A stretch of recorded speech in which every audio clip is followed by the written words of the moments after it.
৫-৭ দিন পরে একদিন পীড়িত গফুর চিন্তিত মুখে দাওয়ায় বসিয়াছিল। তাহার মহেশ কাল হইতে এখনো পর্যন্ত ঘরে ফিরে নাই। নিজে সে শক্তিহীন, তাই আমিনা সকাল হইতে সর্বত্র খুঁজিয়া বেড়াইতেছে। পরন্ত বেলায় সে ফিরিয়া আসিয়া বলিল, শুনেছ বাবা, মানিক ঘোষেরা মহেশকে আমাদের খোঁয়াড়ে দিয়েছে। গফুর কহিল, দূর পাগলি। হ্যাঁ বাবা, সত্যি। তাদের চাকর বললে, তোর বাপকে বলগে যা দরিয়াপুরের খোঁয়াড়ে খুঁজতে। কি করেছিল সে? তাদের বাগানে ঢুকে গাছপালা নষ্ট করেছে বাবা। গফুর স্তব্ধ হইয়া বসিয়া রহিল। মহেশের সম্বন্ধে সে মনে মনে বহু প্রকার দুর্ঘটনা কল্পনা করিয়াছিল, কিন্তু এ আশঙ্কা ছিল না।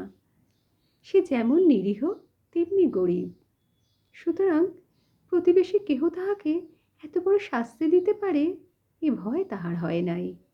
বিশেষত মানিক ঘোষ। গোব্রাহ্মণে ভক্তি তার এই অঞ্চলে বিখ্যাত।